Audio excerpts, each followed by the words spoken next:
Nesta quinta-feira, dia 5 de dezembro, às 19 horas, no Armazém Guimarães, vai haver o lançamento do livro Maceió em Guerra, Exclusão Social, Segregação e Crise da Segurança Pública. O autor, o escritor, historiador Geraldo Magela, que está aqui conosco. Magela, muito obrigado pela presença, lançamento de mais um livro e realmente o clima é esse. Exatamente. Aqui em Maceió. Flávio, antes de tudo eu quero lhe agradecer a oportunidade mais uma vez. Realmente Maceió vive esse ambiente, né? Os números oficiais da segurança pública são números de guerra. E essa guerra, ela está, para usar uma expressão também do teatro de guerra, os bairros estão conflagrados, porque você tem bairros com taxas de homicídio altíssimas, né? E Maceió tem 50 bairros, dos 50 você tem 15 bairros, que eu denominei de área vermelha, onde ocorre algo como 64% a 65% dos homicídios nesse período que eu pesquisei, de 2012 a 2016, nesses 15 bairros. Então, esses bairros, boa parte deles são bairros na parte alta da cidade, são bairros vizinhos e tão grave quanto a situação é que você não tem uma reação do ponto de vista estrutural, com políticas públicas para conter a violência. Quer dizer, você não tem políticas públicas integradas com a prefeitura, na área da saúde, da educação, da cultura, do esporte, do lazer. E a segurança pública entraria como parte dessa grande política estruturada nos bairros. Como você não tem isso, você só tem a polícia nos bairros e o rabecão do IML para recolher cadáver, né? Magela, a manchete da Gazeta de Alagoas desse final de semana é justamente baseado no conteúdo do seu livro. E o título fala em 7.000 assassinatos em Maceió nos 5 anos do governo Renan Filho. É isso mesmo? E houve uma redução, justiça se faça, houve uma redução quando você tem comparativa aos anos anteriores. Ano a ano está havendo uma redução, de um modo geral, em todas as faixas, exceto a faixa que vai do 0 aos 29 anos. Essa continua crescendo. Então você tem um homicídio, um genocídio na população jovem, crianças, adolescentes e jovens, que vem sendo massacrada nos bairros de Maceió, na cidade de Maceió. Isso é um fenômeno nacional? Pode ser um fenômeno nacional, mas aqui você não tem nenhum tipo, eu repito a dizer, e coisa que eu já venho falando há bastante tempo, eu e muitos pesquisadores dessa área já vêm falando há bastante tempo. Como você tem o Estado desarticulado, não há como conter a juventude diante das facilidades do tráfico, de outros tipos de criminalidade que ocorrem.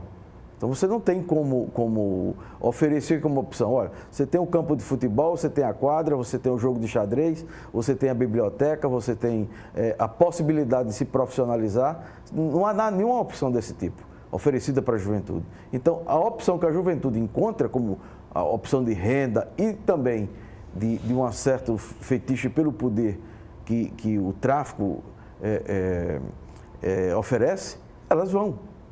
Essas pessoas estão vivendo numa cidade com uma boa parte da população vivendo em condições terríveis de pobreza e de vulnerabilidade. Então, se o Estado, e aí eu digo o Estado como um todo, é o Executivo, o Legislativo e o Judiciário, o Ministério Público e mais a sociedade civil, se não tiver um trabalho conjunto em torno disso, se só for prender e jogar no cadeião, você está prendendo por motivos fúteis, boa parte dessas prisões, e entregando na mão do crime organizado, que está muito bem instalado nos presídios, e aí você tem uma mão de obra facilmente recrutada e dependente do crime organizado para operar na rua. Bom, o governo do Estado, reconhecidamente, tem feito muitos investimentos na aquisição de viaturas, na aquisição de equipamentos, e isso aí, de fato, não basta. Precisaria ser algo mais que você está colocando, é isso?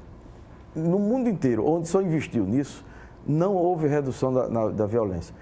Essa redução que ocorre, ela é circunstancial. Na hora que a polícia identifica um determinado grupo criminoso num determinado bairro ou cidade, e ao desmantelar esse grupo, durante algum tempo a criminalidade naquele ambiente deixa reduz, ou então acaba naquele momento. Ela vai ressurgir de outra forma. Você vai ter que ter barreiras de contenções do ponto de vista das políticas públicas sociais para evitar que a juventude entre desse caminho.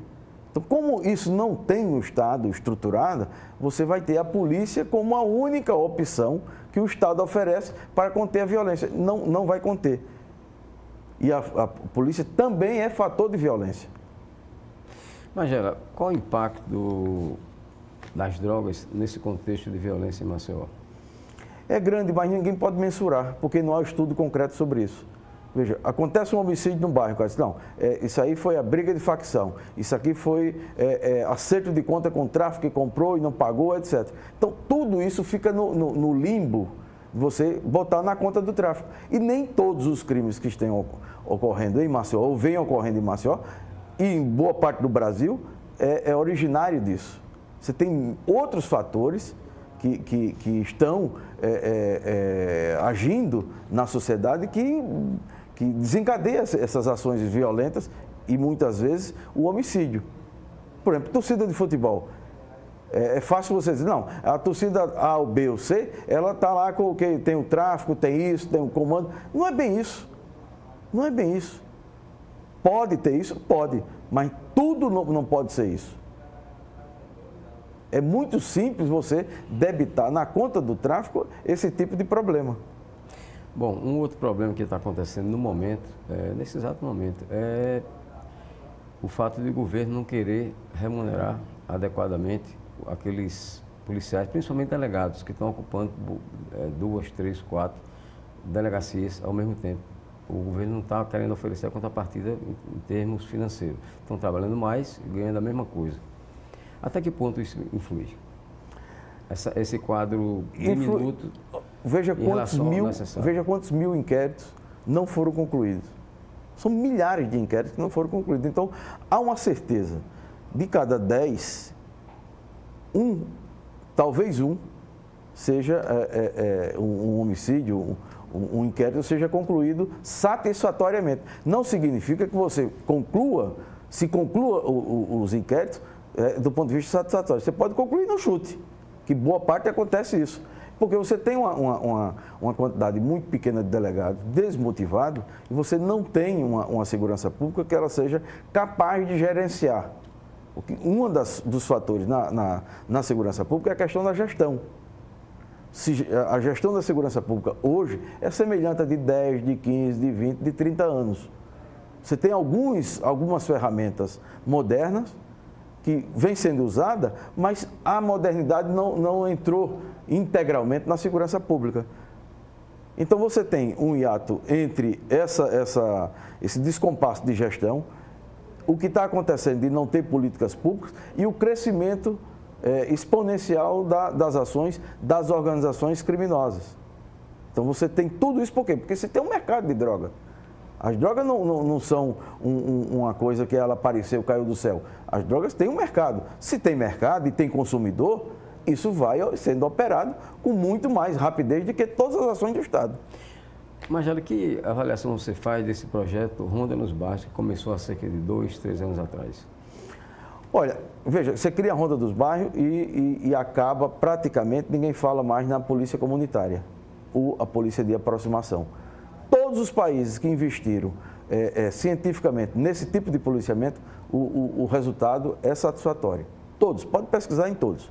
A literatura farta para tal. Você criou a Ronda do Bairro e, por exemplo, o Carminha, onde tem a polícia comunitária, ela está praticamente abandonada. Porque o sujeito fardado, com o carrinho amarelo andando na rua e tal, dá uma sensação na Ponta Verde, na Jatiuca, nos bairros onde está, no Jacintinho até, de que há uma segurança. Seria importante integrar a polícia comunitária do Jacintinho com a Ronda Ronda dos bairros. Você tem um programa unificando tudo isso. Você tem Alplite num canto, você tem ronda e tem polícia comunitária. Qual o resultado disso? Não se presta conta, por exemplo, do ponto de vista do que cada uma dessas ações tem feito de positivo. Os acertos e os erros. Claro que tem acerto e tem muitos erros. Quais são, para corrigir? Outra coisa, você teria algum dado que pudesse comparar a situação de Maceió com outras capitais brasileiras? Proporcionais. Maceió reduziu a violência. Houve uma redução. Maceió foi durante muito tempo a principal capital, a capital mais violenta. Mas os índices ainda são altíssimos. Então, todas as comemorações feitas na redução de homicídio, eu sempre digo, se você reduz um homicídio, uma pessoa deixou de morrer, isso merece uma comemoração. No entanto, você tem que ter sustentabilidade, e essa sustentabilidade na redução só é dada com uma política integrada de segurança pública. E política integrada não é só a polícia civil com a polícia militar. A polícia civil é a área de segurança com a sociedade e com as outras áreas do Estado. Porque um ambiente de muito atrito, de muito conflito, são as escolas, públicas e privadas, nos bairros dos mais ricos e aos mais pobres. Você encontra muito conflito. Como evitar o conflito ou como mediar o conflito? Você teria que ter uma política em cada uma das escolas de redução do conflito. E essa redução é no diálogo, ela não é militarizando, ela não é levando a polícia, a não ser num caso extremo. Mas do ponto de vista das brigas, do bullying, de tudo isso, do próprio consumo de droga dentro das escolas, que ocorre aqui na Jatiuca, na Ponta Verde e no Jacintinho ou em qualquer grota.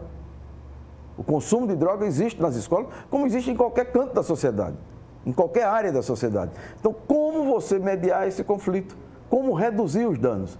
A redução de danos é no diálogo, não é na força bruta. Porque se você pegar todo garoto que foi encontrado fumando maconha e levar para o presídio, nós vamos ter uma boa parte da população da cidade nos presídios. Resolveu o problema? Não. Você entregou mão de obra barata e fácil para o tráfico.